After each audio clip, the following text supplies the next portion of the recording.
Our theme today is empowering you to build the future, and that's exactly what this gathering is about. Unlocking the tools, mindsets, and inspiration we need to step into the future with courage and clarity. To kick things off, I would like to lead us in a short opening prayer. In Jesus' name, God Almighty, we pray that you start today's session with us in the name of Jesus. We pray that you speak through our speaker. We pray that you make us understand each and every word today here in the name of Jesus. We pray that you open our minds, not just hearers of the word, as well doers and to take these words in our every life. In the name of Jesus Christ. Amen.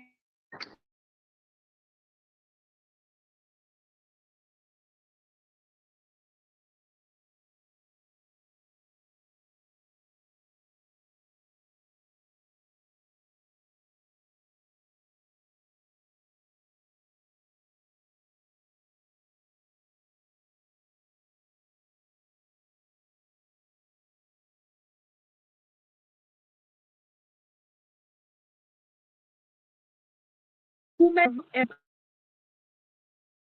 a movement inspired by the soon-to-be launched book, God Did Not Come to the Party. That book is the call for young people to rise above excuses and take responsibility for the future. The official is happening at the end of this month, and you can well pre-order your copy. Trust me, one book you will have in your library. Before we meet our amazing lineup of speakers, let me introduce myself. I am Ola Taiwo. I am a social media manager and a digital creative writer. I'm passionate about helping individuals, brands express their stories, actively, and connect meaningfully with their audience online. So, today's summit is very, very special to me because this is where creativity occurs and meets. Now, get started. I would love for people to please introduce themselves. Tell us your name, where you're joining from, how you heard about this event, and what excited to learn about it. Please, someone should go for it. Please go for it. Can I speak at random? Nobody's answering. Good afternoon. Good afternoon. Good afternoon. Thank you. My name is Yusuf Shola Yusuf. I'm joining from Adamawa State. I am an educationist. I'm happy to join this group. I had the group from social media handles, and what I'm expecting to learn here is how to connect and meet new contacts. These are what I'm expecting to get at the end of this program. Thank you.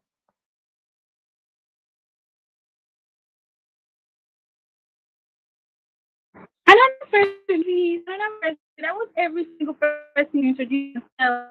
Please. Who's going next? Please go unmute yourself and introduce. Let's see what's random. Please ask me.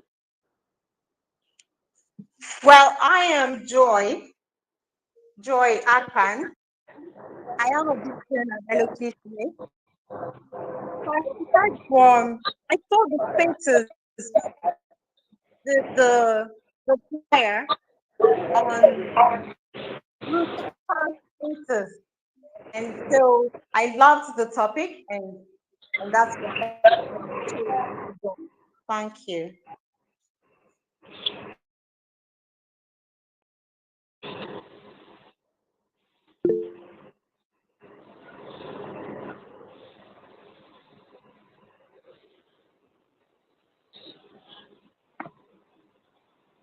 Another person should go next.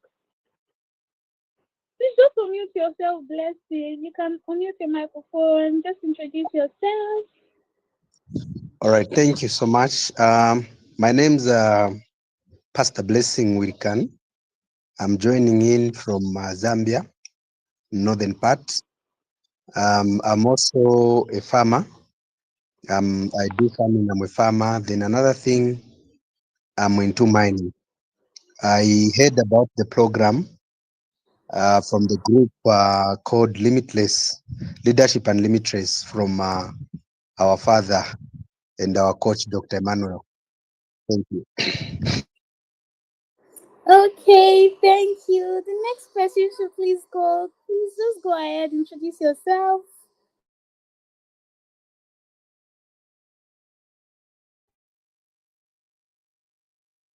Good afternoon, Okay. everyone. My Afternoon. name's afternoon. My name's Chukwudi Theophilus Uamadi. I provide recruitment services to companies on the continent, and I am a co-author of the book "God Did Not Come to the Party," and I'm so pleased to honored to be in this session. Thank you.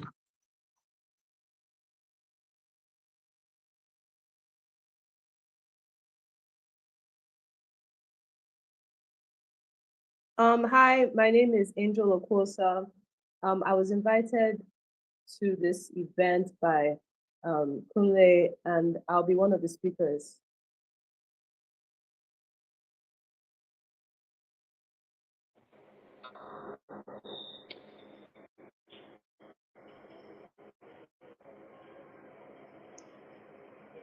Hello, can you hear me? Sorry, I was having network issues. Please, can we still continue introducing ourselves? Every other person, please unmute your speakers. Don't be shy.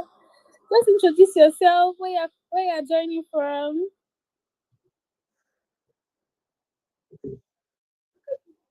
Um, Good afternoon. My name is Adiwoye Emmanuel Ayomide. Good Yeah, afternoon. with computer sciences. So yeah, from Lagos State, it's just Adia. Okay. Any other person? Any other person?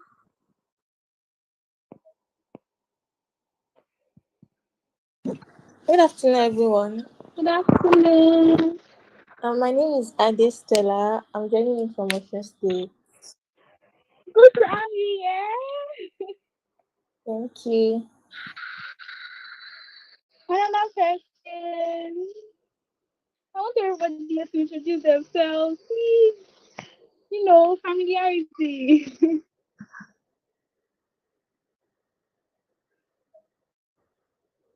I'm waiting. Just one more person. One person or two people. One person or two. Hello. Hello. Good afternoon. Good afternoon. Yeah, I am Temitope Okay. from Ogun State. From Nigeria, Ogun State. Okay. Thank you for joining. Any other person before we officially start? Hi, good afternoon. Good afternoon. I'm Chamaka from Lagos, Ambassador.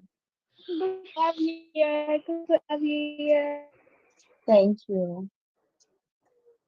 Does anybody want to introduce themselves again? Any other person? I think everybody is shy. Okay. Officially start. Okay. The first person who will be opening the talking ground for us today is someone who embodies discipline and growth. He's a software engineer who spent over 5 years intentionally developing himself, both in mindset and skills, and is passionate about helping other young people find clarity and excellence in tech. We'll be sharing some powerful titles we have done that will transform you. Please, with excitement, let's welcome Anzik Osamoah. Sarah, you can take over now. Okay, I think he's on the call yet. Okay, he's on the call. Let's welcome Ade Stella.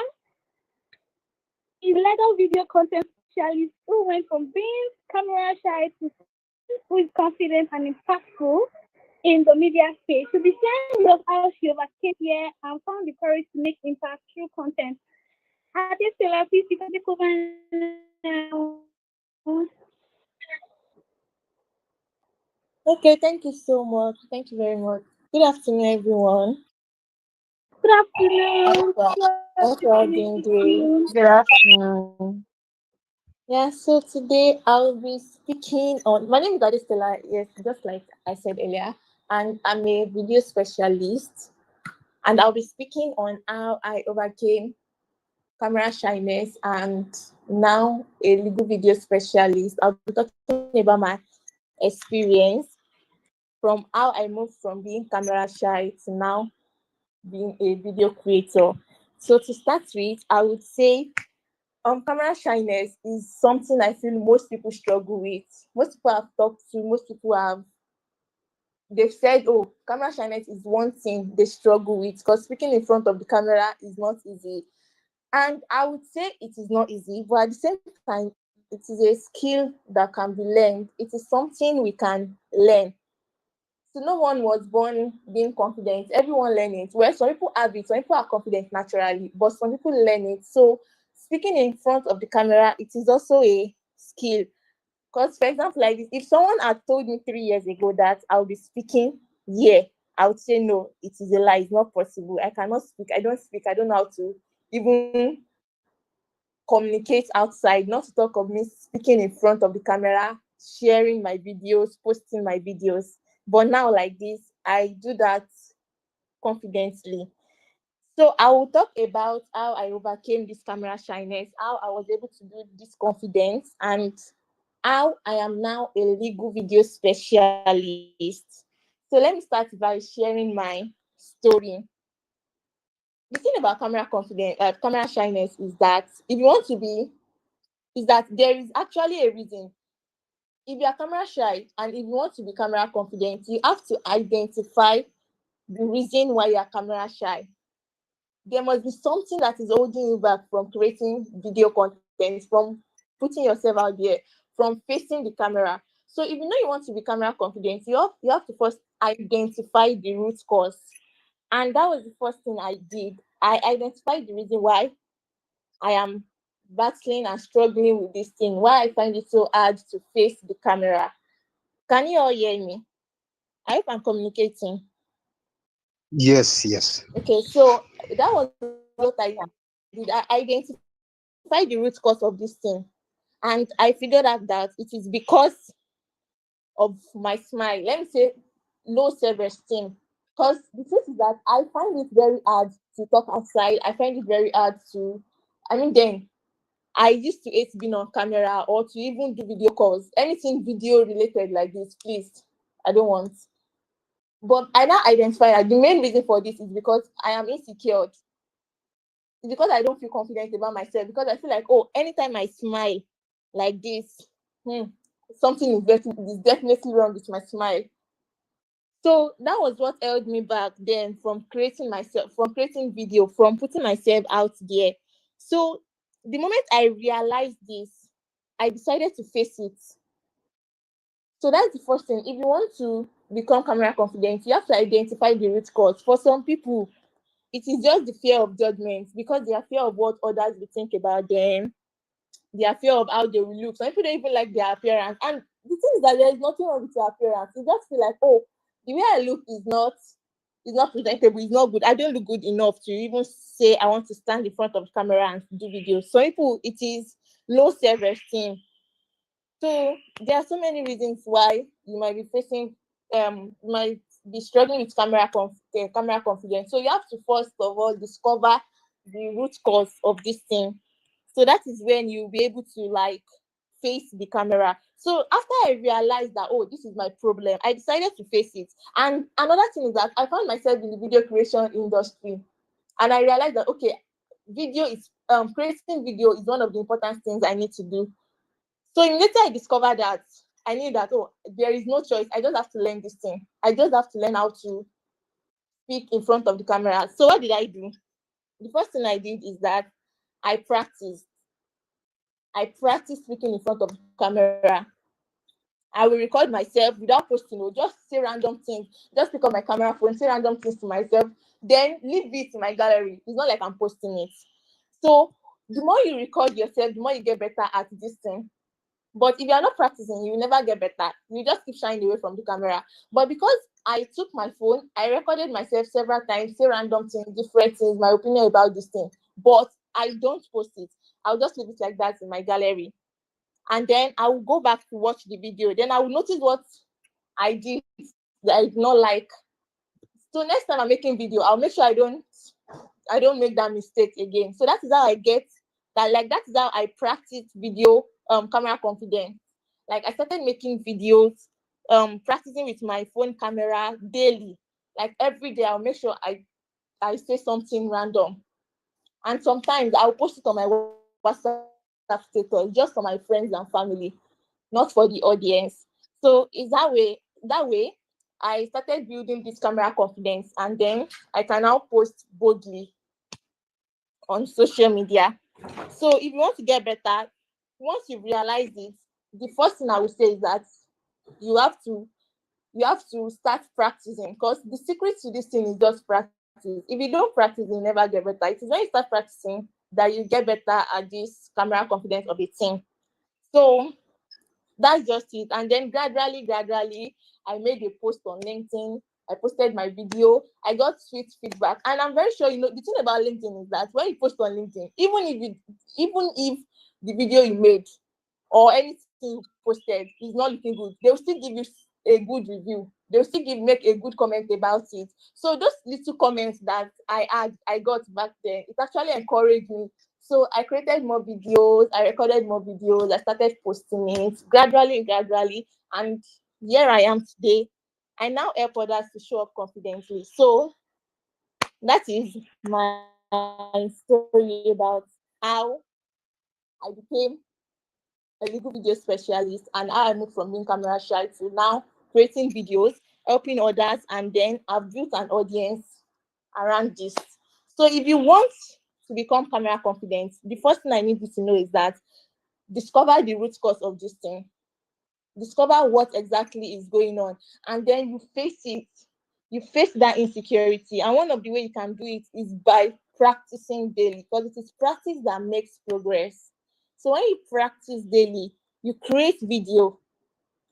I'm 100% sure that you get better. Because if you are waiting for the right moment, that I'll learn it later. If you want to get that confidence, then you have to start. You have to make the decision to start creating video. Start practicing just with what you have right now. Your phone camera, record it, leave it in your gallery, or you can take it to your friend or your family. Show them, tell them that, okay, is this video okay? What did I do wrong? Can I post it? Do you get? So it's that way that you get better, and then you show up confidently on camera. So that is all I have to say. I hope someone out there, this helps someone that is listening. Thank you so much, Adisela. Thank you very much. You're welcome. Okay. The next person is A.A. Okosa. She's the CA of Yumwata Production, a groundbreaking storytelling company that uses history and culture to drive innovation, entrepreneurship, and leadership. Our session today is titled The Future is the Story, How Young Leaders Can Innovate from What Already Exists. Please make welcome A.A. Okosa. You can take over now. Oh, hello everybody. Hi. Good afternoon. First of all, it's an honor to be here today. Thank you to the first speaker. That was very interesting. I won't take too much of your time. First of all, I read some of the book. I was privileged enough to get a copy ahead of time. God did not come to the party. And I must say that the efforts were very valiant in trying to blend fiction and passion and civil responsibility. Oftentimes, we find ourselves at a point in our lives where we shared our initial activism and hope for the betterment of the country. And so it's always nice when people are devoted to keeping that hope alive and practicalizing it in a way that other people can read. Umuada Productions, it's literally an iteration of a dream I had for the past 10 years of my life, where we honor what already exists and creating it in accessible formats for all generations. So what we do is that we specialize in film, television, podcasting, and graphic. You know, back in the day, we had things like Super Strikers and Archie Comics, and some people are interested in things like Marvel Studios. They have their comic books and whatnot. But Umara Productions, what we're really interested in is African and Nigerian literature, classic and contemporary. So Chinua Achebe or Flora Wampa or Buchi Mecheta. I would say that as somebody that has always loved history, I've always been invested in how history is portrayed. I always believe that you should talk to people that have the least amount of interest in what you're talking about, because those are the people that could learn the most from it. However, we also honor those who have an interest in what you're talking about already. So when we say that storytelling is using history or using what already exists for something better, we say that we honor what's right in front of us instead of chasing the next big dream. Nigeria has a thing where they always build new estates and they build new properties and they build new companies, but we don't have that tendency to invest and maintain in things that already exist. People are more likely to give you money to start something new than to put in money to fix a road. And for those that are willing to fix roads, there's so much bureaucratic measures that they are discouraged. I would want to say that what I really encourage all of us to do is learn how to circulate within our community to uplift what already exists, right? In other parts of the world, there is an illusion of help from the government. And to an extent, there is actual help from the government. Countries have social benefits. Countries have free education, free school lunch. But Nigeria is an obvious country where you know that you're on your own. From the moment you are born to the moment you die, you are on your own. And the family that you're born into, the community that you're raised in, plays a huge role in where you go in life. I'm so sorry, can you hear me? Can you hear me? Hello? Yes, we can. Yes. Thank you. Yes, Okay, we can hear great, you. great. Okay, then I'm almost Yes, done. we Don't worry. can hear you. Okay, great. I'm almost done. So basically, we grow up, where you grow up, how you grow up, your community plays a huge role in your success, plays a huge role in your comfort. But that should not be how life works. We should all be given equal opportunity to succeed. We should all have an average life, should not be a wretched life. You understand? And communities such as this encourages the rest of us to search within ourselves and have hope for the country. So I honestly just want to say that this summit, I think it's a great idea. I think that we should all, people that have interest in civic duties and politics and whatnot, should seek out creatives, people that are actively looking for stories to tell and collaborate a bit more. I feel like sometimes creatives, we have our heads in the cloud and we want to tell so many stories of sci-fi and fantasy, but I also feel like if we are informed by the by actual politics, if we're informed by the ins and outs of what's really going on, it can keep our stories grounded. And in turn, for those of you who are interested in politics, if you consider reaching out to and consulting with creative writers who know and breathe the structure of storytelling, you will be able to embed your stories in a way that is not only palatable but delicious. Because at the end of the day, the best way to tell a story or to send a message is that people are not aware of the message you're telling them until one day in the middle of the night they wake up and they realize, oh, that's what that person meant. So I really appreciate everyone's efforts in creating, or I'll say encouraging literacy and encouraging storytelling. I hope that this is the first of many efforts, and I hope we can all pour into this initiative.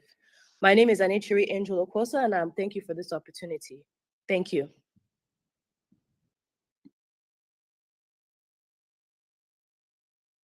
Thank you so much, ma'am. Thank you so much. The next person I'm going to be introducing is a software engineer who spent over 5 years internationally developing himself both in mindset and skill, and is passionate about helping other young people find clarity and excellence in tech. His name is Isaac Osamo. You can take over now, sir. All right, good afternoon, everybody. My name is Isaac Osamo, and thank you so much. I'm more than happy to be part of this development. I mean, it's very great. Um, I'm elated to be here. Um, I'm lost beyond words on how to just be at the midst of young minds, creative minds specifically. I mean, I was more than happy when I was told by the host that we going to be having something like this. So, please, I'm going to introduce myself. My name is Isaac Osamo, known as Cyberzik on social media spaces. I'm a software engineer, and I build basically user-centric applications ranging from mobile apps to web apps to desktop applications too as well, and generally also blockchain applications. So I've been able to work with different uh, minded people to execute great ideas. And today I'm going to be speaking about what can transform you, what I found that could actually transform you. So being someone that has worked in the tech space, has worked in the blockchain space, has also worked in the Web2 space. And if there's anything I'm going to always hammer about, anything I'm always going to keep on talking extensively about is passion. What can transform you is your inner passion. I mean, I believe we are all young people or middle-aged people, in whatever space of life you find yourself. We generally might not be software engineers like I am. You might be just a fashion designer. You might be a comic writer. You might be someone into just graphic design. You might be in finance. You might be working in healthcare or whatever place you work in. But you should be able to have that passion to drive innovation. From my study, I've been able to notice that people that have the passion and the drive to push innovation, they always create new society. The society we live in now was created by people who had the passion and drive for a better world.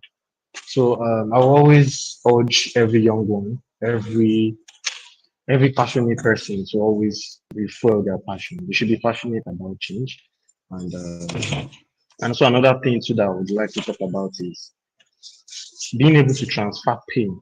If you can successfully transfer pain, transfer your anger into something good, that is always going to be the best way.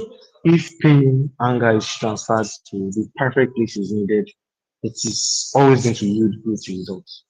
I noticed one great thing that's kept me going is two things about a man. There are two most important days in a man's life. Those 2 days are number one, the day that man is born, and number two, the day that man knows the reason why he's born. So this leads us to another point, which is self-discovery. Self-discovery. Many of us here on this call, people that will be listening to this recording after now, how far have we been able to sit down to discover ourselves? How far do you know yourself? What do you know about yourself? What do you know you can do? What is that thing you're passionate about? What is that thing that you wake you up at 2 a.m. to do? You're going to do it excellently well. How passionate are you about transforming your current situation? These are the type of people that are always and always going to be valuable. These are the type of people that are always going to drive change. So self-discovery is very important. And I mean, I'm trying my best not to speak as someone that's just a software engineer or an experience in the startups and video things. I always like to talk about making sure that my conversation touch people in different walks of life. In different walks of life. So whatever thing you're doing, anything at all. I'm going to cite a very good example of someone that probably is in the fashion or textile industry, and leveraging change. Someone in the fashion and textile industry can just wake up one day, look at the way things are being done, the way clothes are being stolen or being exhibited.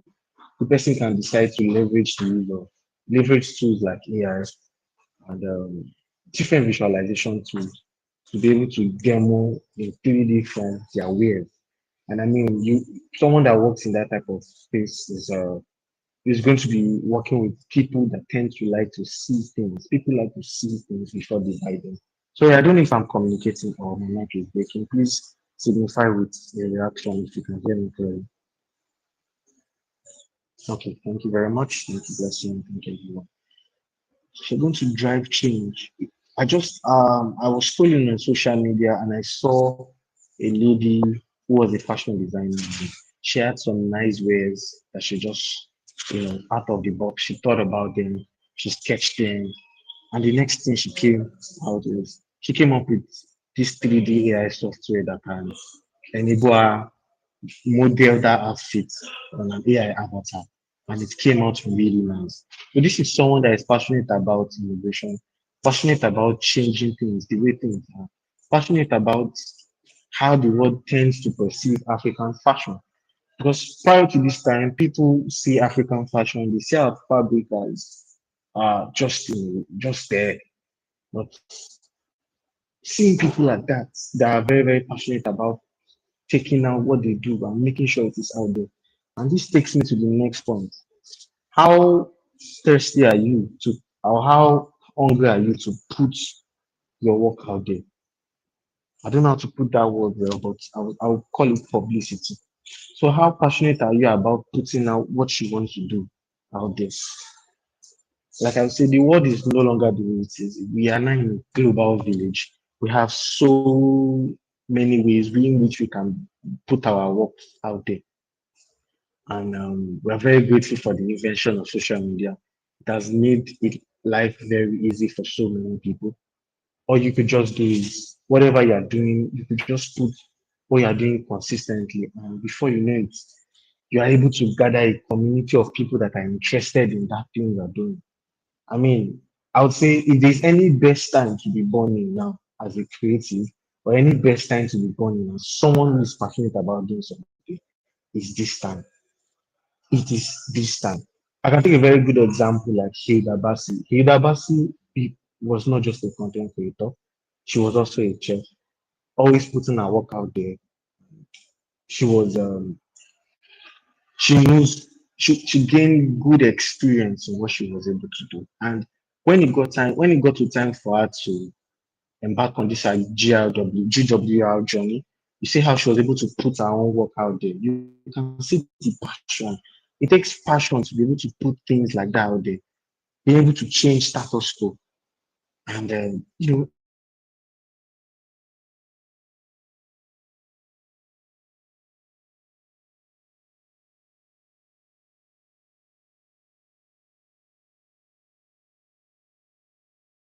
I believe you have been passionate about one thing or the other. Is there any dream you have, anything you'd like to do better? Now is the best time to start thinking about it, to start strategically putting those ideas into pen and paper, strategically drawing out that plan. I'm sure that in this call, in this group, we have the next CEOs, we have the next startup founders that will transform or shake how how the fashion design industry is being done, how the fintech industry is being done, how the blockchain industry is being done. So we are going to have lots of people on this call that will be doing that after this. So my time is fast spent, and I believe and I hope that I've been able to impact one or two people, been able to try. And we are not just going to leave this call empty-handed. We are going to go back with the zeal, passion to change our world. Thank you very much. My name is Isaac Osama. It was nice being on the call with you. Thank you very much, sir. Thank you. A round of applause, please. Can we give our speakers a round of applause so far? The three speakers, can we give them a round of applause so far? Yes.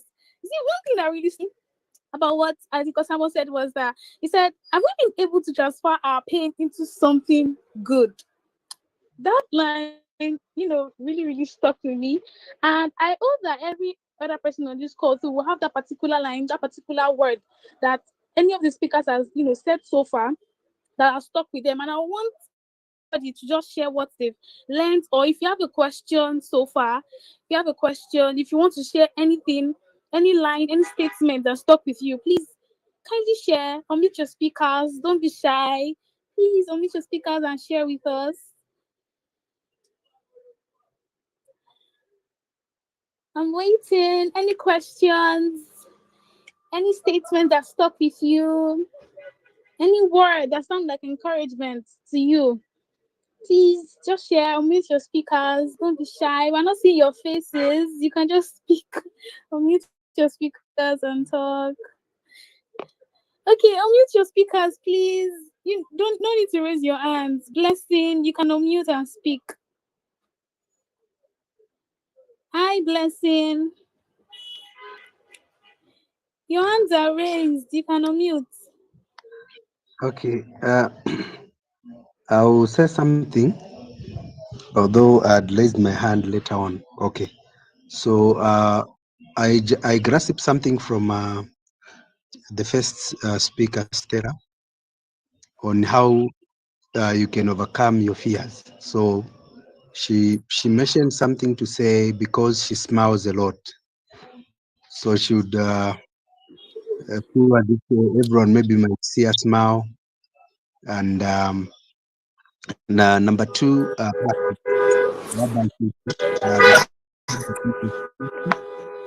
share it with family and close friends, just to ask them about how she has recorded the video. So just told them that the first thing is that when you are determining of what you want to become, then you begin to work hard. You begin to research more and learn from others. Thank you. Let me end here. Thank you. Okay, thank you very much. Any questions, any observations, any statement that stuck with you? Please unmute your speakers and share with us.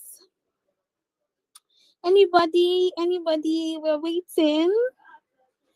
I'll just speak at random. Since nobody wants to speak, we have to talk. There has been that particular line that, okay, you must have, that I must have stuck with you today. Please, Chiamaka, Farmer Kiwa, the people are still on my screen. Please, you guys should unmute.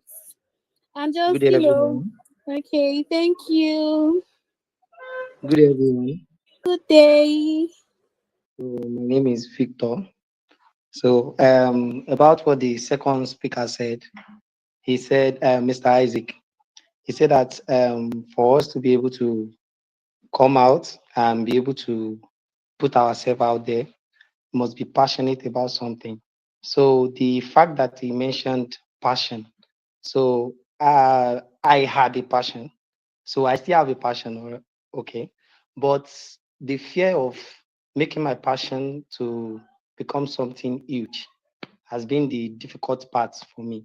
So, but hearing him speak this today has made me realize that I have to just come out more and just follow my passion and be more passionate about what I have interest in. Thank you.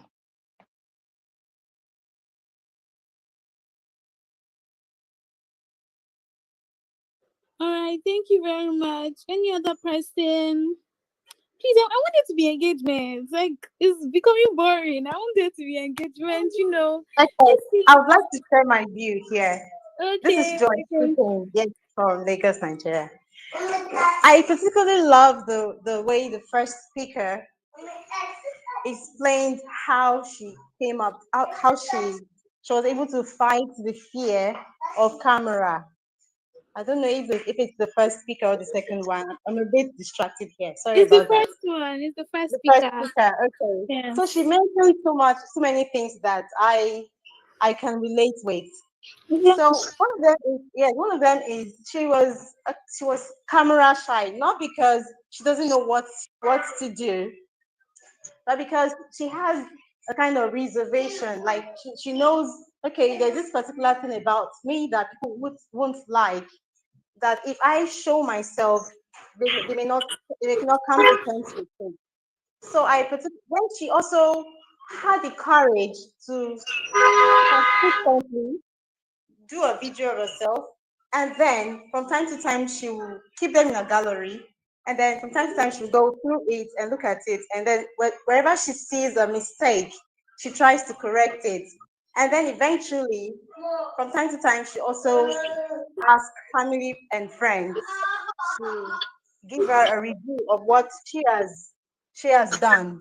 And then sometimes she gets, of course, most of the time she'll get a positive view, especially because it's from family and friends, so they can encourage her.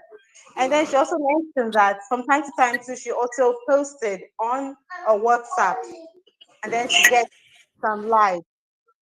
So that boosted her confidence, and then eventually she was able to fight the fear of camera. So I've learned that, and I'll do my best to work on that. Thank you. Thank you so much, Joy. I'm so happy that reviews are coming in. That's so interesting. All right, we'll be moving on now to our very next speaker. She started from scratch and has now grown to reach millions of impressions on social media, proving that consistency pays off. She'll be sharing with us what she found out on the journey of growth and impact. Please make welcome Tawakila Abdul Karim. You can take over now.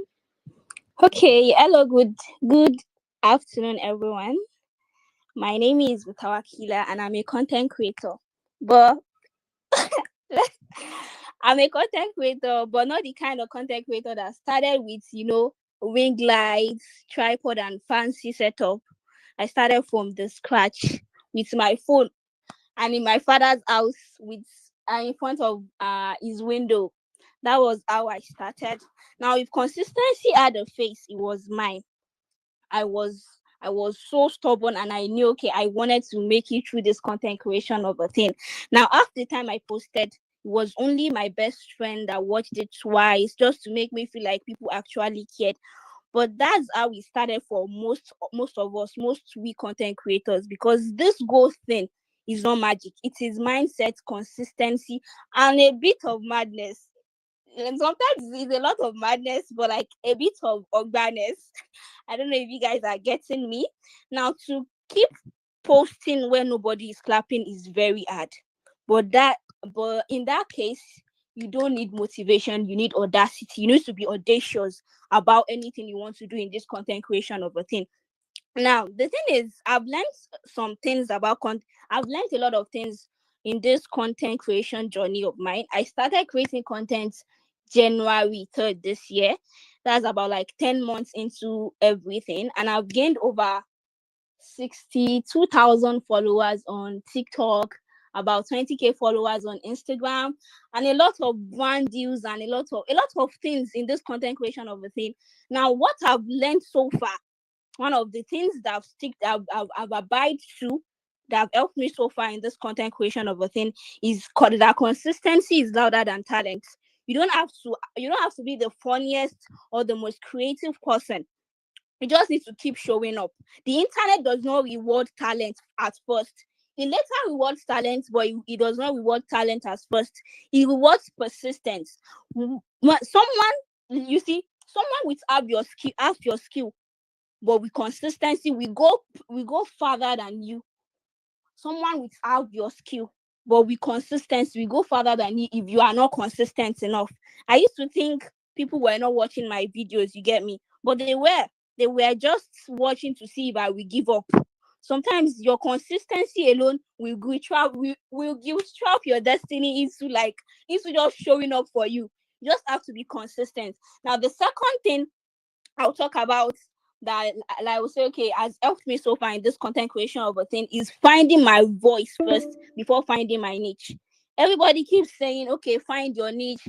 Your niche is just find your niche. If you find your niche, everything will fall in place. But I will tell you today to find your voice first, because if you're hiding behind someone else's style, how will your real audience find you? How will they find you?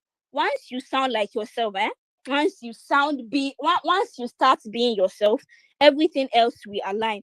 Your niche will go your niche will go around your voice. You don't need to find your niche first. You need to find what you're passionate about. You need to find what you can do effortlessly, what you can do any day, anytime. And now the last thing I will talk about here is you being shameless about about showing up. Be shameless about showing up. Although it will look awkward at first, though, you will doubt yourself, you overthink, but you need to still show up. And there was something I discovered that completely changed my perspective about social media. Is that social media is a marketplace. If TikTok or Instagram is like, for example, a mall now, your page will be like a store. Every post you post on social media is a product, and everyone scrolling past your post, they are window shopping. Now, so the real question is, what can you do? What kind of content can you create that will make people stop at your store? That will make people feel at home enough to stay and look around and be like, oh, I like what this person is doing. It's authenticity that can help you achieve that. It's the way you feed your content, your vibe, your energy, and your message that will help you achieve people coming into your store. I'm just trying to give like a practical example about of things people can relate to. That's why I'm using a store for example. You get me? So you cannot decorate a store without having, let's say, you can't decorate a store without stocking it up with value. So you need to feed your content, make people feel something, maybe whether it's laughter, hope, or just pass a message. That's how they will stop scrolling and start shopping. So if you are listening here right now thinking you don't even know how to start, or you don't know how to you don't even know how to figure anything out, I'll tell you to start anywhere. Start now, because honestly, I want to be a speaker. That's why I'm speaking here today. And this is like my first summit I will be speaking. So I just had to push myself to come here today to speak. If I make mistake, this is my first trial. So you just need to start from somewhere. Your first post might be messy, your lighting might be bad, and your sound might echo. But you see that same phone you are using to scroll by people's success story can record the beginning of yours. I started with nothing. When I say nothing, it was my iPhone XR. I use a 16 Pro Max currently now. I started with nothing, and currently I've been receiving brand deals within a year. It's not even up to a year. So my advice for anyone that wants to start content creation is to post and find your voice. That will be all from my own side. Thank you so much. Thank you so much. Tawakali too. Thank you so much. Sorry, Tawakila. Thank you so much. This is your first time. Oh my God! A round of applause, please. A round of applause for her. That's so impressive. To be very honest. And something really stuck with me. There's this popular saying of find your niche, everywhere. Find your niche, stick with one niche. But you said something. You said discover your voice first. And that is very, very important, to be very honest. Finding your voice first. Before now, diversity is the niche that you want in particular. And you also said something about consistency. And consistency can make you go far. That even if you and this particular person is doing a skill, okay, you fashion designers. If one person has the consistency, that person will go farther than you. And that's something that is so great that some people don't talk about it. They don't believe that so far you are good at what you do. That's consistency too. Take you far. Nice. Yes. So moving on. Okay, please, does anybody have anything to say? Do you let anybody, just one person, If you want to just hear anything from what you learned. Hi, are we still here? Yes, please. Okay, does anybody I would have? like to, Okay, yes, thank I have something to say. Okay. Yeah, yes, I've gleaned from the last speaker, Gidedo, or what's her name. So she mentioned that one thing that I gleaned from her that I particularly love to hear is that you don't need motivation, but you need audacity. She said she was mad. Like, it is that madness in her that motivated her to be what she is today. And that before you want to do something, you need to change your mindset and be consistent. So that's one thing I have gleaned from her. So I'll give that to you. Thank you. All right. So, this call is going to end in the next 10 minutes, and I want us to like rejoin whenever we discuss. I'll just rejoin using that same link again. Moving on. Now, for our next key speaker, Oluwaseyi Awale is the mind behind Genomark, a company that started with just a borrowed table and chair, but has grown into an international brand operating in over 120 countries. It's going to be speaking on how to build a Nigerian youth with innovation and an entrepreneurial mindset. Please welcome Oluwaseyi Olawale. A round of applause, please. You can take over now, sir.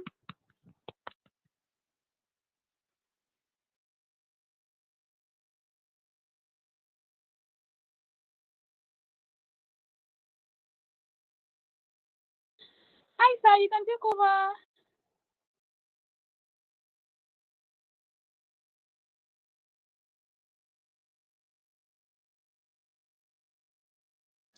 Okay, it seems it's not on the call yet.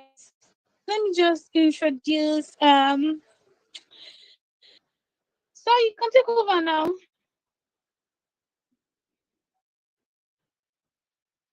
Okay, it's on the call yet. It's not on the call yet. Miss Fruit Ibiro Ekiko, are you on the call?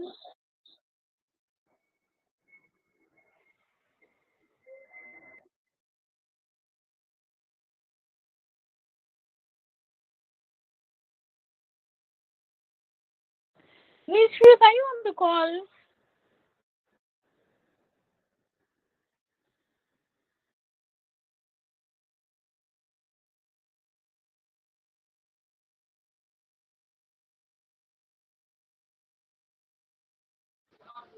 Miss Grace, are you on the call? Okay, our speaker is here already. Please, a round of applause again. You can take over now, sir. All right. Good afternoon, everyone. Good afternoon, sir. You can all hear me clearly, right? Hello. Yes, sir. We can hear you clearly. Amazing. Thank you so much. Trying to share my slide. I just kindly give me a moment while I do that. I want to say something. This call might end in the next 7 minutes. Please, I want us to rejoin using the same link again. Okay, if you can do that now.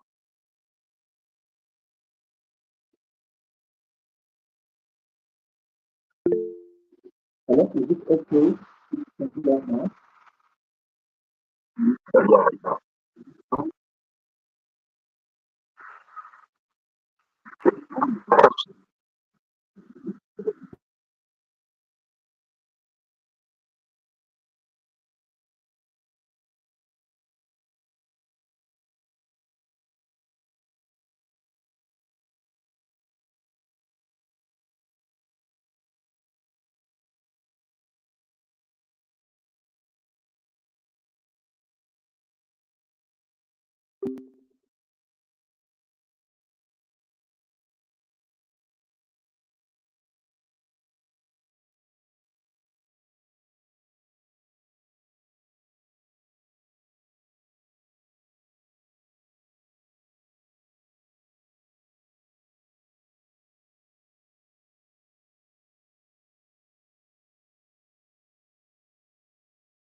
Sir, you can continue.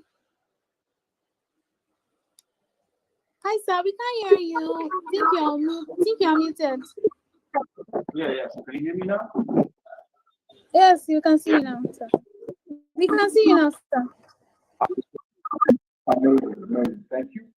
So, once again, my name is Oluwaseyi Olawale, founder and CEO of Genmark Holdings.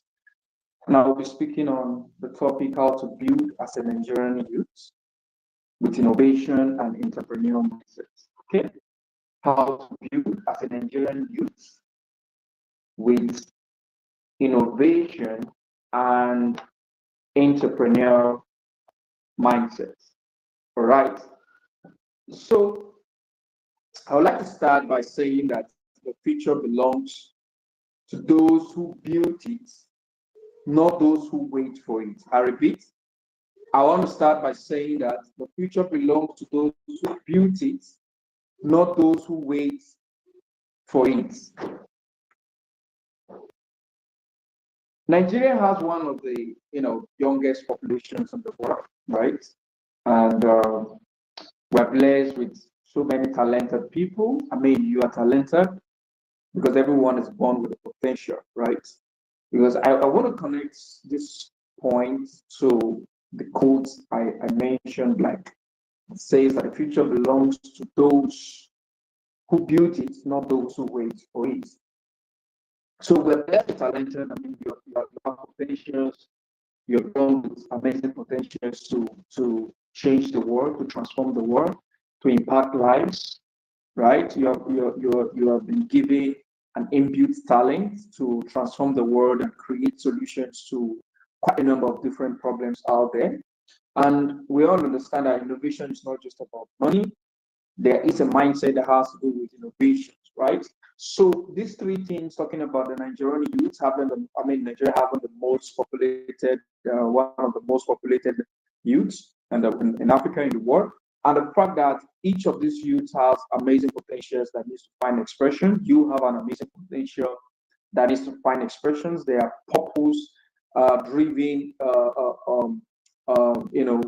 things that have been written concerning you, right? That have been predestined concerning you, things that have been made together, right? That have been, you were made together with them, right?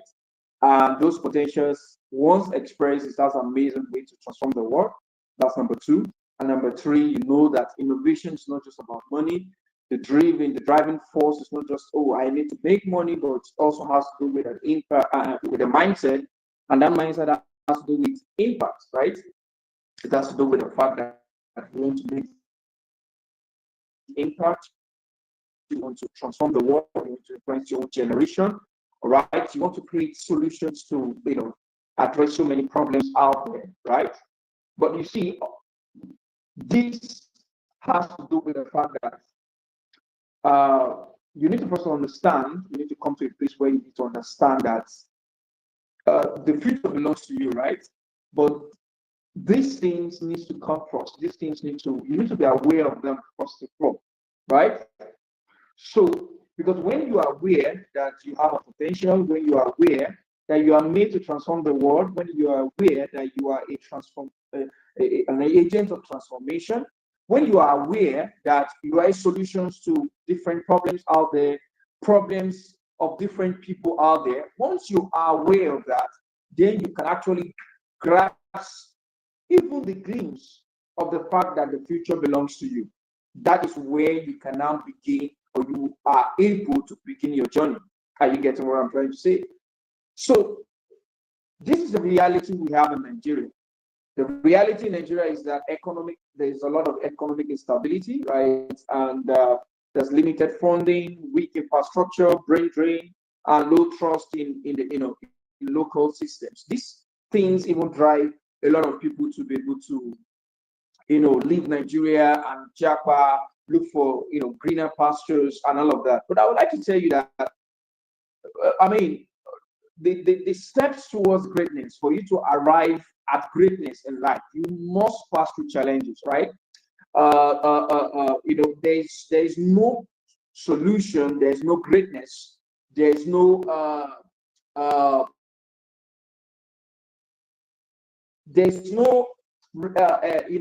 achievement without challenges. There's no success without challenges. There's no result, right, without a challenge, without a problem.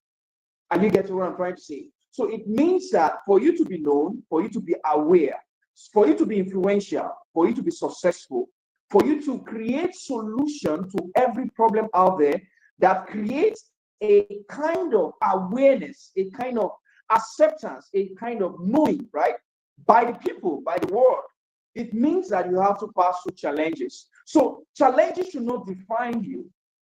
As a Nigerian person, right, as a Nigerian youth, as someone who has great potential, amazing potential to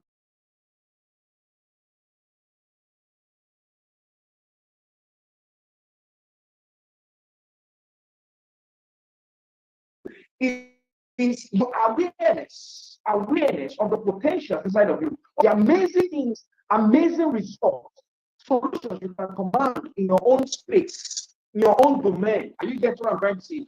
And how you can mitigate those challenges to create solutions. Therefore, being able to own your future. Are you getting what I'm trying to say?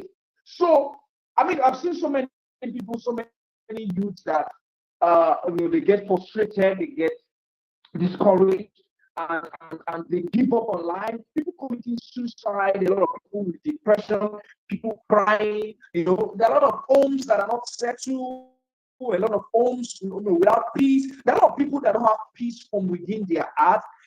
Probably they find solace in maybe smoking, they find solace in different kind of things just to be able to feel that happiness. But you see, because they face different challenges. But you see, the differences between someone who's able to have experience some level of success in his or her life and those who don't is because they are aware. Those who have success came to an awareness that these challenges does not define me. The what Nigeria is today, it does not define me, right? I define myself, right? You define your destiny, you define who you want to be in the future, in alignment with who God has created you to be, in alignment with that which God has written concerning you. Are you getting what I'm trying to say? So there's a lot of different opportunities out there, right? And I hope to have this, clarity in this definition, right? The understanding, redefinition of Nigerian reality. Yeah, there are a lot of problems, challenges in the Nigerian system, economic system. For those challenges, is not a means to your end, right? It's not a means that you should come to an end, or you should give up life. Are you getting what I'm saying? That's what I'm doing at. But it's a stepping stone to you being able to address problems. Are you getting what I'm saying? You being able to find, let me say, to you being able to command results, to create solutions, right, to these challenges. And therefore, these challenges at the same time, working through it through innovation also brings benefit, a lot of benefit for you, rewards for you. I'm talking about monetary reward, influence, impact, and all of those things. And all of those things being put together makes up purpose as a person, right? Makes us your purpose as a person.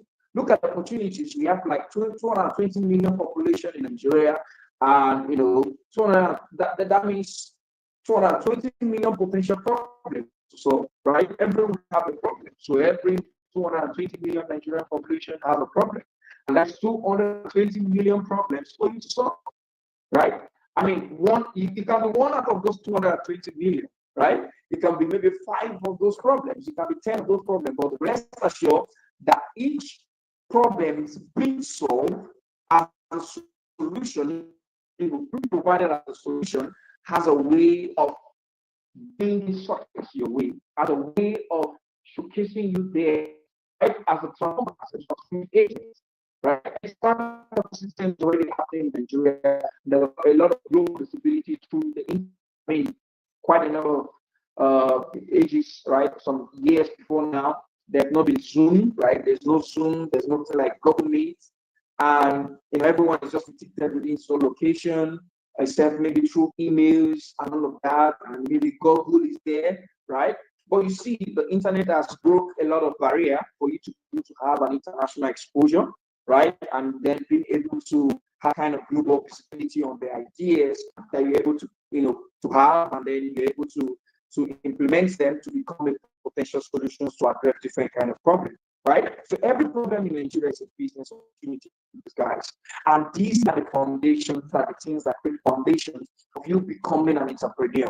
These are the things that create the foundation, having a sound mindset as you journey on the entrepreneurial journey to provide solutions to address different problems. And at the same time, you are able to achieve purpose, achieve destiny as you proceed, because every purpose, every destiny is tied to us solving a problem. That's the truth.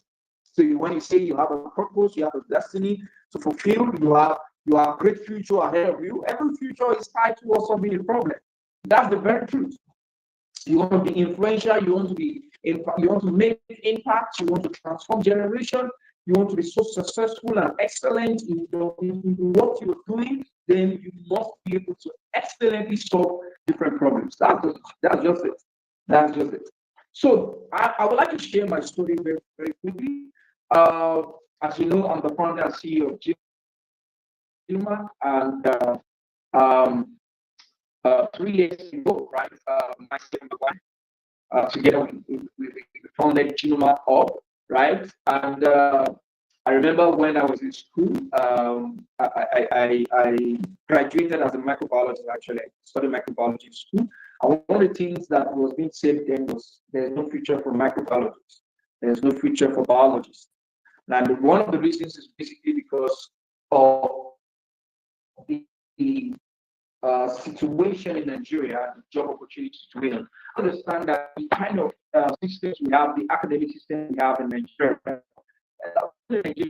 it's kind of placed in slavery mindset whereby everything is just about job. Because here in this session, we're talking about entrepreneur. So an entrepreneur will definitely be a business person having a startup, a company, a business a structure being developed, being put together, or having an idea and a solution to address different problems, right? So that's basically as an entrepreneur. So when you talk about job, you're talking about being employed. Meanwhile, the word job is in quotes is kind of controversial because there's something called entrepreneur. Apart from entrepreneur, there's something called entrepreneur. So you can still be a business person in a business that is not owned by you or that is not established by you and still be a businessman. So you can be a business person, you can be in the entrepreneurial space and do excellently well and be so successful as an entrepreneur in the entrepreneurial world. So you can either be an entrepreneur or be an entrepreneur and still be a business person and be in a business space and very, very successful. Okay, I just want to clarify that first. So we started, Genoma Hub, with no capital, no office, and only faith and a vision. So we started just randomly, and I was able to, because me as a microbiologist, I literally I don't have that kind of business mind, business knowledge, more like, okay, what is revenue, what is traction, what is fish deck, what is the startup? I literally doesn't have those information, right? But then I remember after graduation, I was opportunity part of the business training, and that's how I got some of those knowledge. And then my wife is my inspiration. She kind of encouraged, okay, let's start a physical space, more like Genmark. And then we started because I was just doing freelancing before, right? So we started with no funding in a very, very old building with a very old laptop, with borrowed chairs and all of that. And then, basically we faced rejection, right? We faced rejection. Someone that I look up to rejected my idea, kind of criticizing and more like threatening me because I wanted to venture out in that space of what Genoma is doing today. And then there's a lot of skepticism, and then limited resources. So, I mean, we've seen a lot of businesses crashing today. We've seen a lot of ideas that have gone to the grave, right? A lot of ideas have died. A lot of visions is no longer, is nowhere to be found anymore, right? I mean, a lot of visions is already in the grave. I mean, dead. A lot of purpose are dead already, right? And one of the reasons is because most Nigerian youth thinks that when you have a startup idea or you have a solution, an idea about the solution, you need funding. You need a lot of funding in place to be able to implement that. It's a lie. For every for every idea has a bigger picture, has a big, future, kind of have a big image, right? Picture in your mind and all of that. But you see, it also has meaning, or it also needs to begin from somewhere. Every vision needs to begin from somewhere. Every idea needs to begin from somewhere, no matter how big the picture is in your mind. Are you getting what I'm trying to say? So that is it basically. So one of the things that helped us was the fact that there are a lot of big picture in our mind. We started with what we have. So we didn't go out there, start looking for investors, start looking for a lot of money to be able to start the idea and then be able to arrive to where we are today. No, we didn't. We just started with 0 naira, borrowed chairs, old laptop. We just said, okay, let's just start. And guess what? It's 3 years right now, right? And then we've been able to impact over 100,000 scientists globally, right? In over 120 countries. I mean, it's a lot.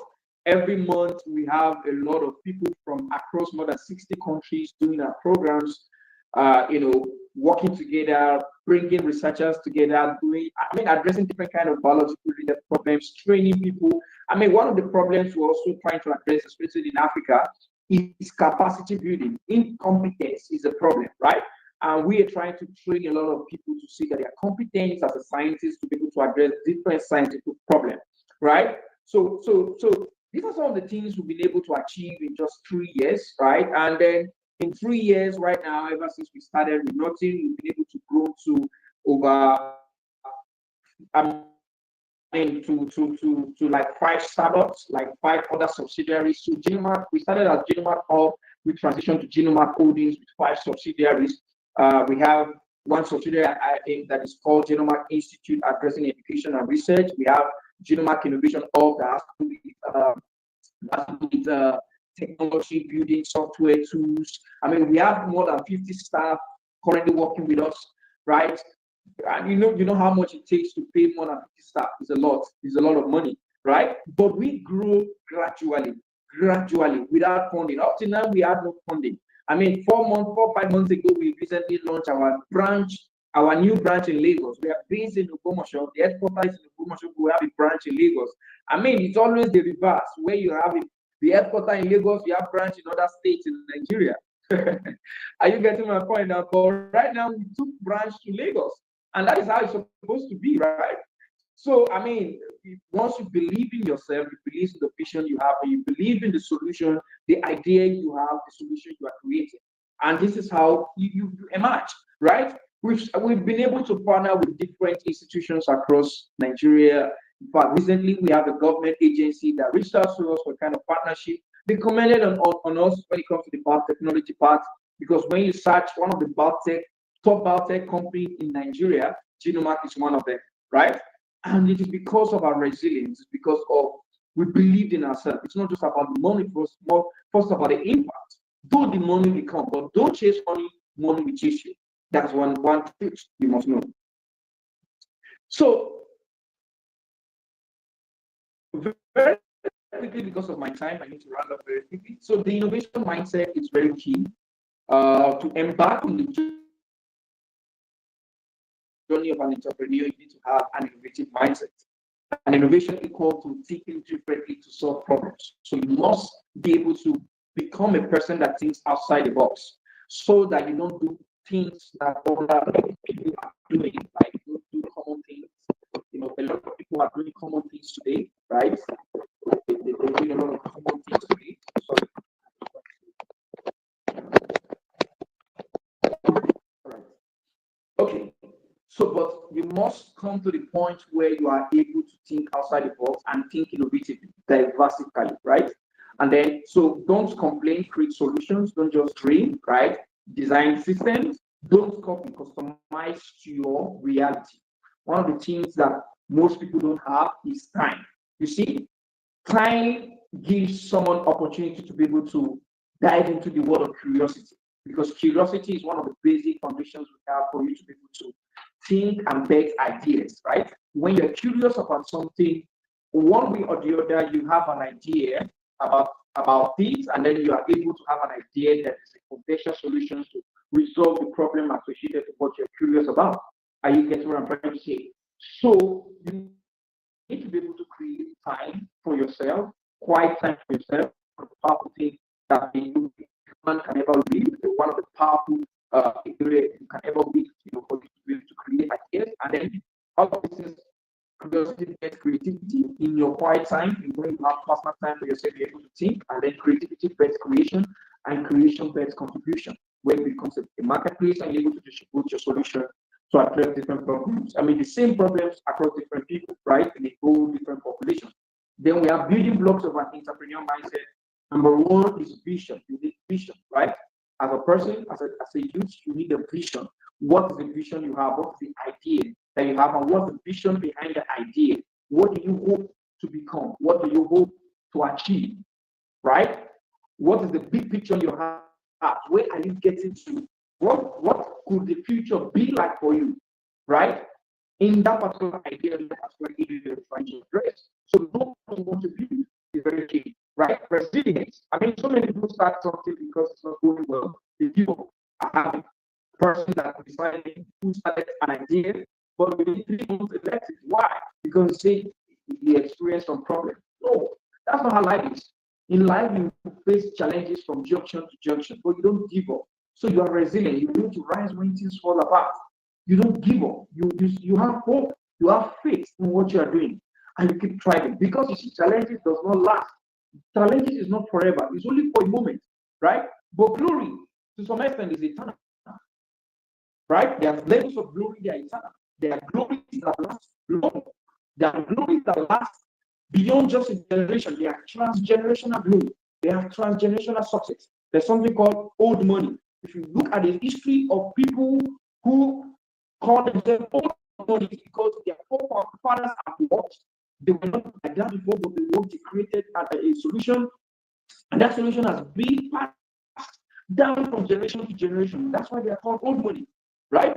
Adaptability, pivot, be able to pivot, be able to change course. Are we getting it? Don't quit. Value creation, don't waste, don't chase money. Create solutions, and money will chase you. Faith and integrity is important. You need to be able to have faith in God, right? You need to be able to have faith in a higher power. And that is God. Because you see, life is not natural in itself. Build with values that last is very key. Lessons from global innovators. You all know Elon Musk, Chimamanda, you all know Flutterwave, right? You all know Flutterwave. And then you say, you need to be able to build from the start. And there's something called bootstrapping, okay? There's something called bootstrapping. Bootstrapping is the ability for you to be able to have an idea, create it, and start offering, even if it is just one customer you have. And then the money you get from there, you're able to give it back, return it back to your business. And then you're able to grow your business with the same money that is coming, for every little customers you have, and then you're able to grow from there. So when you have an idea, you need to be able to validate it. You also need to be able to create it and have a prototype and test it out. As you see validation from people, people buying it, people liking it, or even if people don't like it, hear their opinion. Why don't they like it? How do you adjust? How do you recreate? It's very key. Faith, purpose, and vision is key, right? Build God's guidance, not human approval. Purpose gives innovation, direction. Vision gives meaning to every struggle you have. Faith turns your dream into a responsibility to act. Are you getting what I'm trying to say? The 3 things you must do today, because of our time, you must be able to write your personal innovation. vision statement. Okay, for every idea or for whatever you think you want to achieve, what is the vision, right? What is the personal innovation statements you have for yourself that be your motto, that be your anchor, that will be your drive. Okay, that will be what you always remember because that is what you are looking forward to. That is like the future for you, right?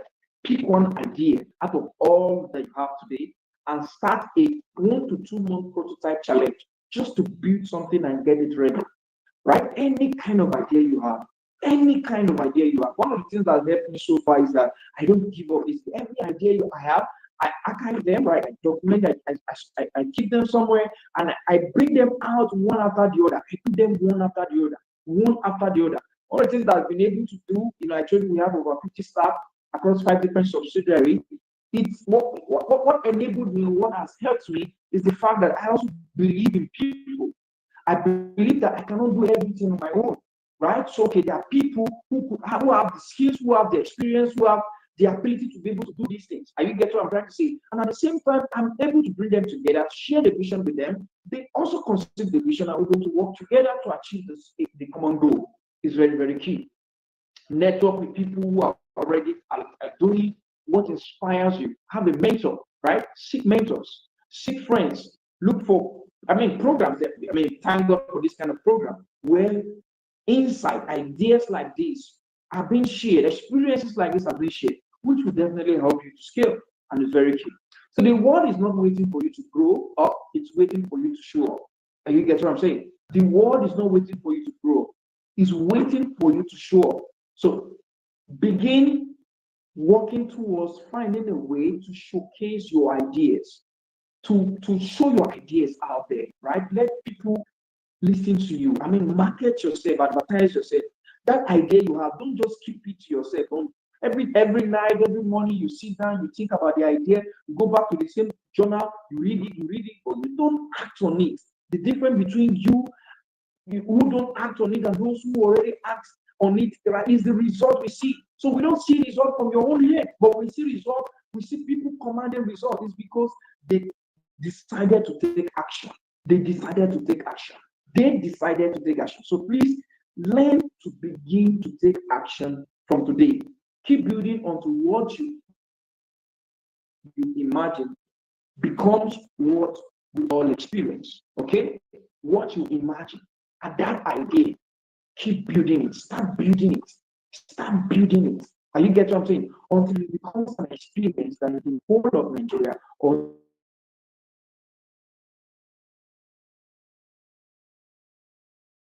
percent of Nigeria.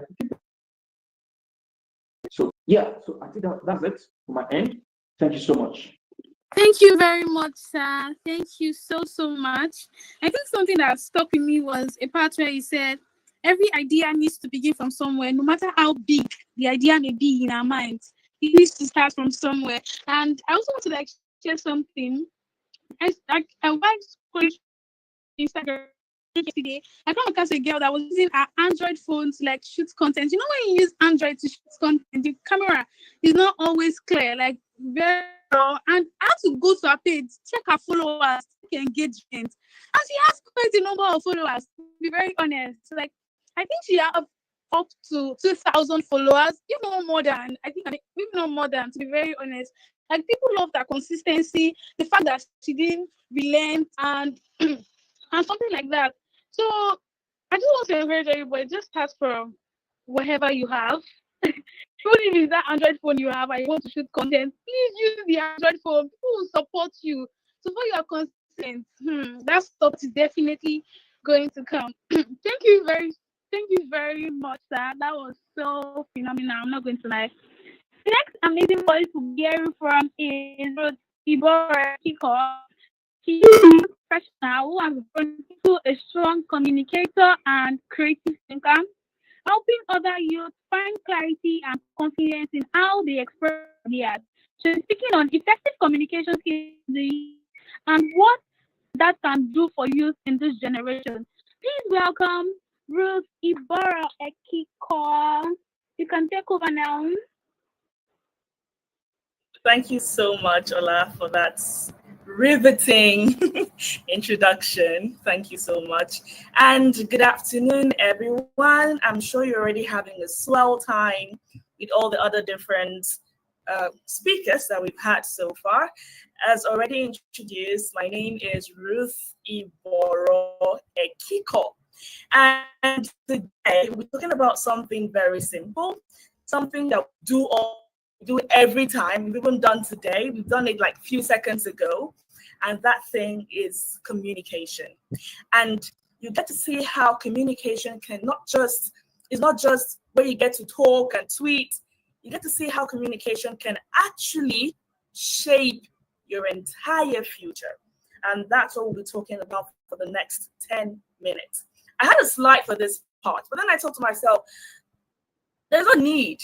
This is a gospel I've been preaching for years now, and it's something that I will keep preaching, the importance of effective communication. It's not just about talking. We live in a world today where people talk. Everyone is talking. But are people really connecting? That's the question we should be asking ourselves. We talk, but we're not connecting. People think that communication is about just maybe texting or tweeting or posting online, but it is way more than that. Effective communication is a superpower, and it's a superpower that should not be for a select few. It should be for everyone. And as youths in this generation, it is one superpower that you must have. And today you will get to find out why it is essential for you to have that superpower. Communication is everything. We live in the loudest generation ever. Everybody has a platform. Now, if you have a platform, either on TikTok, on YouTube, on Twitter, that's X, or Instagram or LinkedIn, and you post on any of these platforms, let me see either your hand or a reaction from you. Let me know that I'm talking to people that actually communicate every day.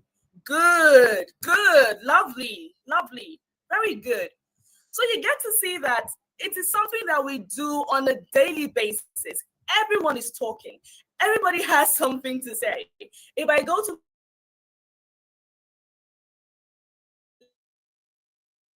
TikTok, you go to Instagram, you go to X, everybody is saying something. You go to the biggest university of the world, that is YouTube, and you have lots and lots and lots of teachers, both those who know what they're saying and those who don't know what they're saying.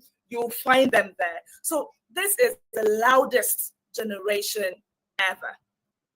But you know what the truth is? The truth is most people are not being heard. They are talking, but they are not being heard. So there is a difference between a person who is just talking and a person who influences, a person who speaks to inspire and gets results. It's just like the last speaker we had. If what he was doing was all talk, no action, he won't get the growth that he has right now, which made him be on this platform to share his experience with all of us. So it's not about just talking. When you speak, are you inspiring? When you speak, are you motivating? Are you influencing?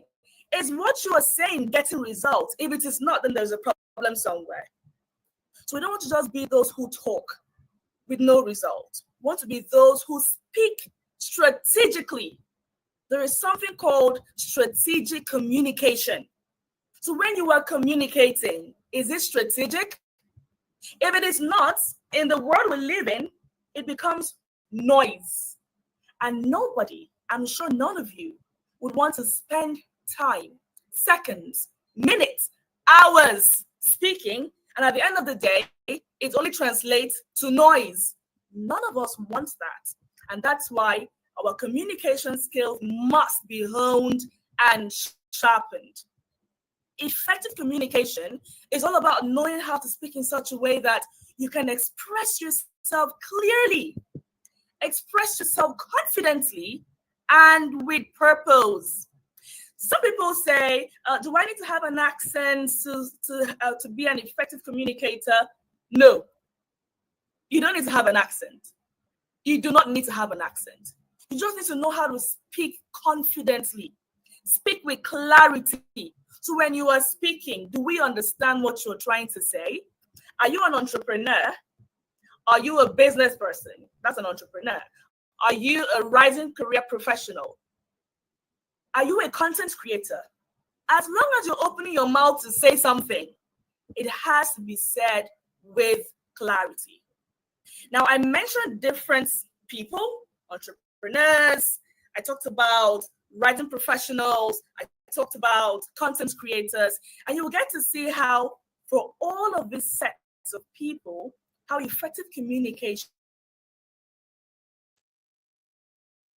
Now, let me start with entrepreneurs, because most of us are entrepreneurs. Even if we have a 9 to 5, there is always something we may be doing by the side, okay, to create more income, to generate more revenue. Now, as an entrepreneur, you can have the best product in the world.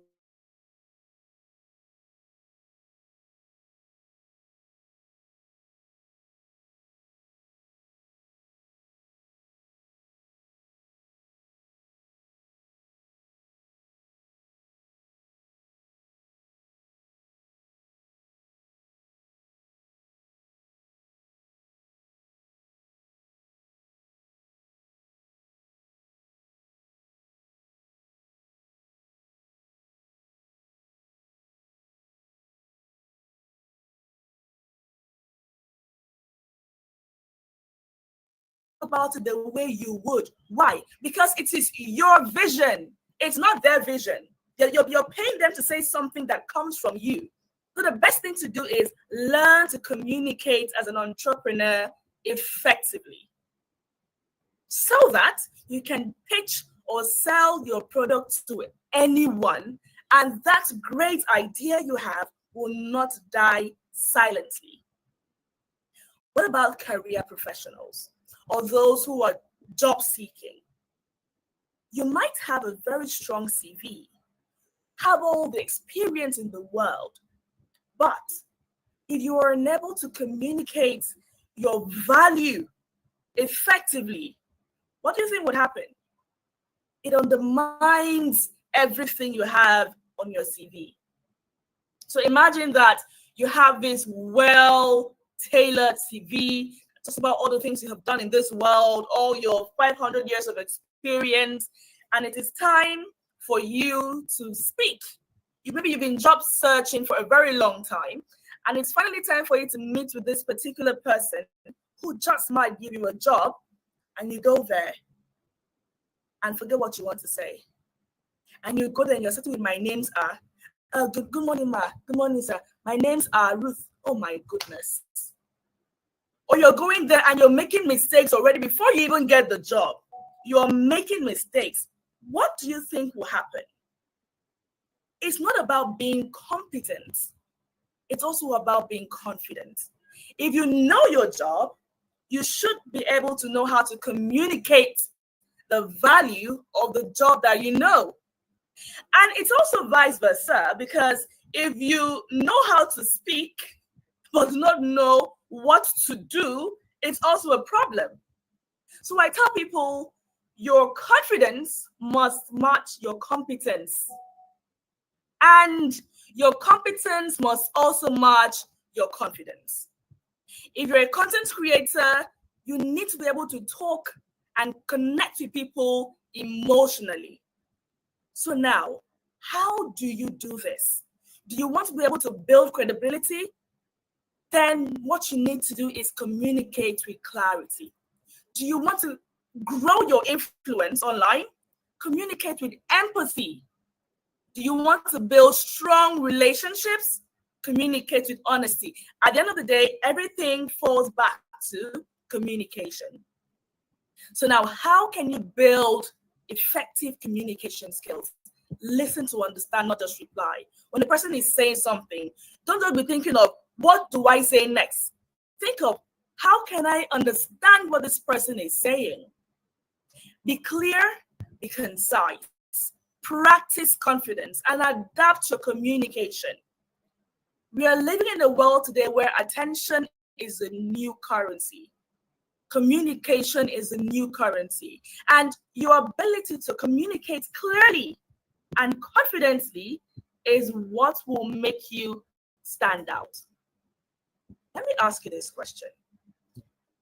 Do you want to be an effective communicator, either as a business person, a career professional, an entrepreneur, a content creator? If your answer is yes, let me see some reactions.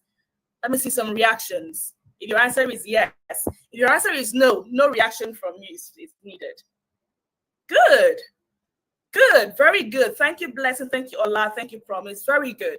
So because you want to learn to communicate effectively, you don't just share ideas, you create impact, you build influence, and all of those will open doors for you. So as a youth, learn to communicate effectively. Go out there, speak up. This is a time for you to speak up. Use that voice that you've been given to speak up, not just to be heard, but to make a difference. As a youth, there is power in effective communication in today's world. I want to believe that at the end of this session and all the sessions today, you will learn to speak up, to stand out, and to communicate your value properly. I am Ruth Ibore Kiko, the founder of the School of Eloquence and Elegance, and I am thrilled that I had these 10 minutes to discuss with you. Thank you so much, everyone. And if you have questions, you can always reach out to the organizers and they'll bring you to me. Thank you. Have a lovely day. Ola, over to you. Thank you so much. A round of applause, please. A round of applause.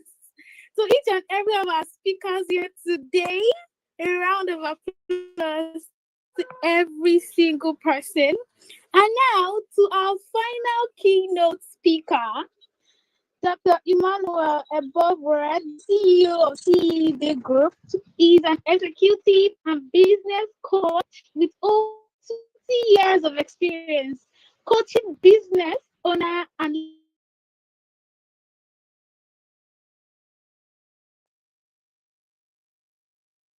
country. Make welcome Dr. Emmanuel Ebovore. And I was mentioned, he's also an author. Yeah, he's also an author. A round of applause, please. A round of applause. You can take over yourself. Thank you very much, Ola. Good evening, everyone. I'm speaking to you from Johannesburg, South Africa. My name is Emmanuel Imevere. The co-author of the book, God Did Not Come to the Party, which essentially has brought all of us together, as it were. The brand that is being developed through our first meeting, our first public outing today, is, according to a number of these young people on this platform, is now GDC Party Tribe. I have been given a topic, how to maximize and get opportunities through leadership. As we all know, leadership is not just about a title or position. It's essentially about the ability to inspire, motivate, and empower others to achieve something. Now, effective leaders, and that means all of us here, because if you are here, it means that you are interested in something that I could call movement. So effective leaders know how to maximize and get opportunities because they love to drive growth, first their own personal growth, innovation, and success, essentially in their sphere of influence. This evening, we've all come together. Some of us have not heard of one another before, but from today, we begin to influence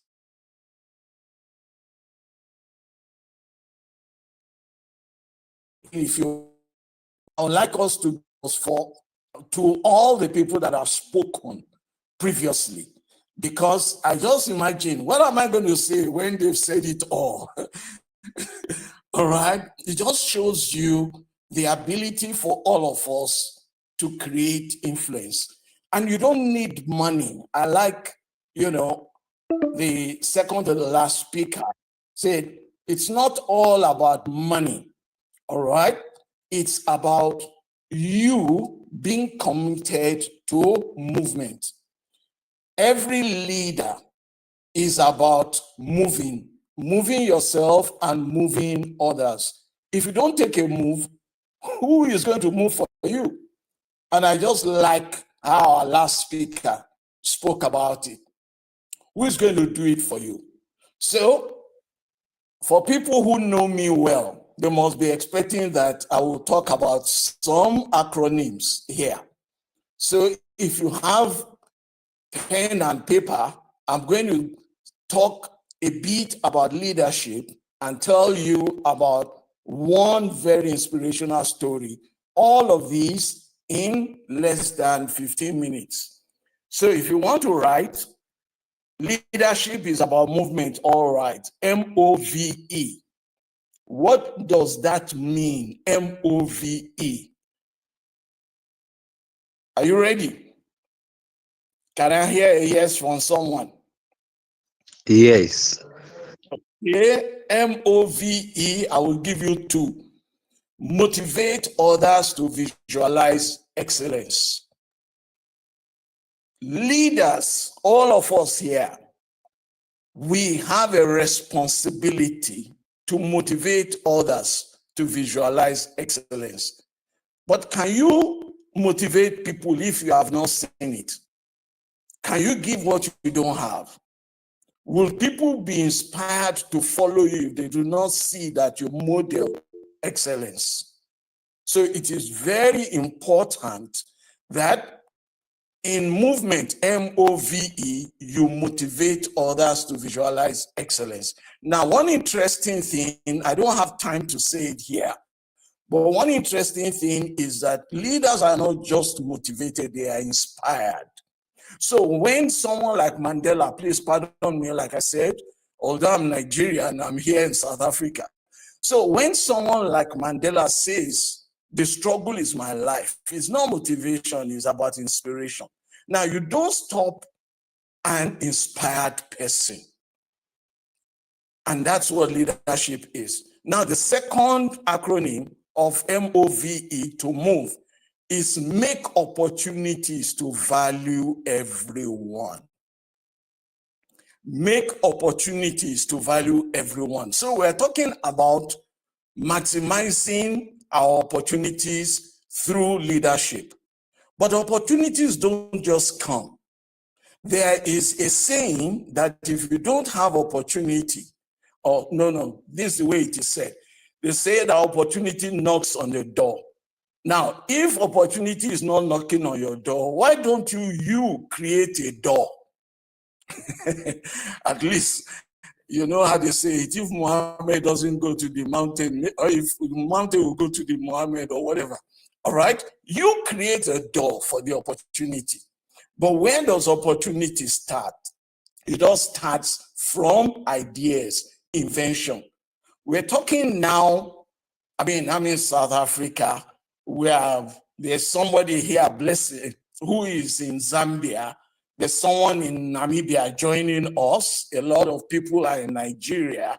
Why? Because there's Google Meet. Before COVID, few people knew about Google Meet or Zoom, or Meets and so on. Now, they were all inventions to someone.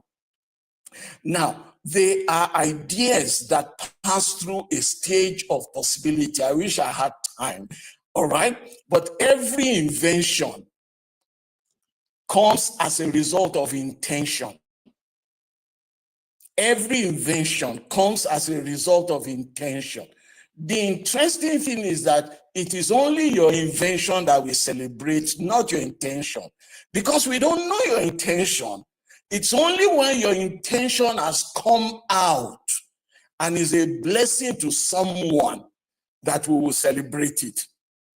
For those of you who don't know, I'm also a pastor. So please permit me, this is not a Christian setting, but let me give you a quick example, or maybe two quick examples. There is a story of Jesus wanting to feed 5,000 men, apart from women and children. It's later that we got to know that he already knew what he had in his mind.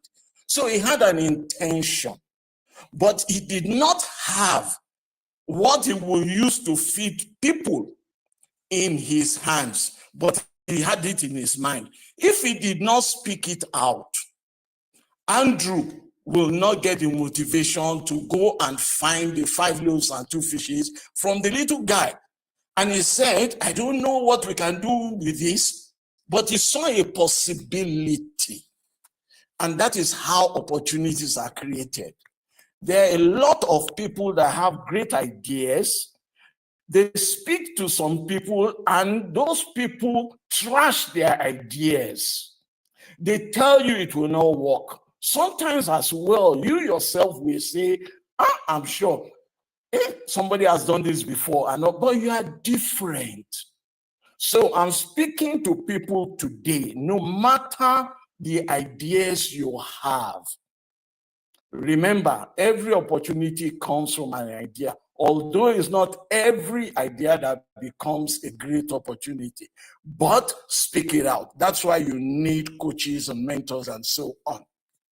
So I promised I will tell you a little story quickly, and we have just 9 minutes. So in 2004, I've been described as a coach. I've been coaching for quite a number of years. So 2004, that's about 21 years ago, I was invited to do a talk in an organization in a place called Sandton in South Africa here.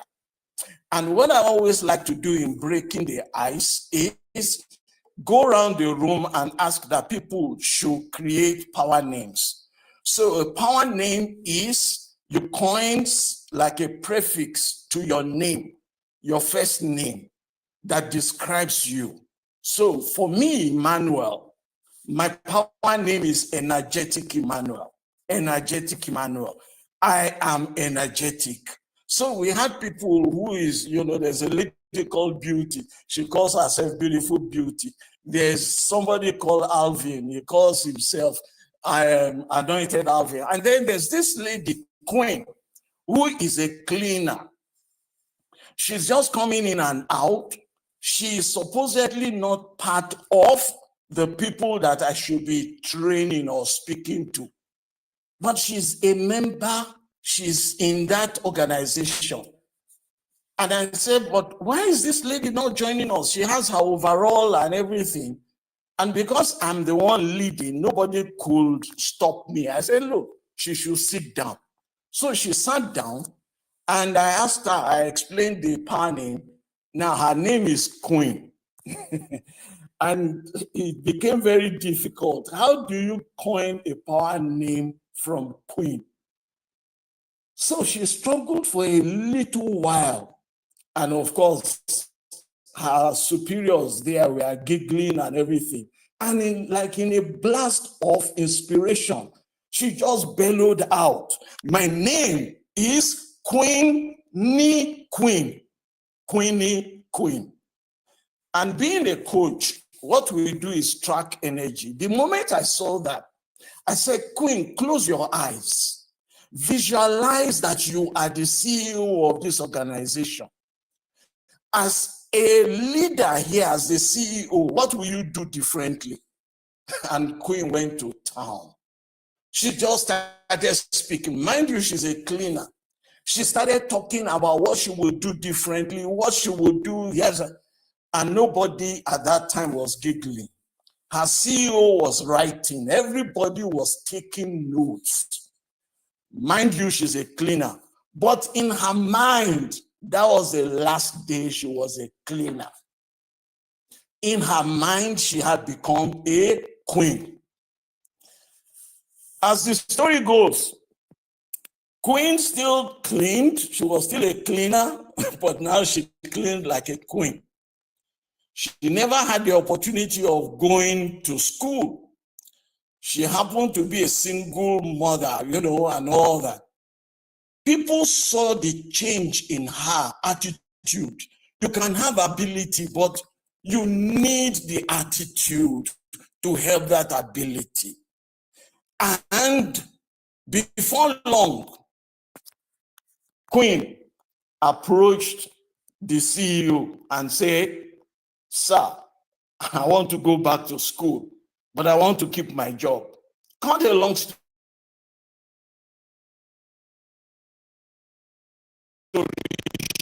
Queen enrolled in school, evening school. She still did her job. And that is how Queen got a degree and ended up being executive director of the same organization where she was a cleaner, where people giggled and looked down at her and became her subordinates. True story. And I had the privilege of coaching and mentoring Queen. Pardon me, I'm a bit emotional now.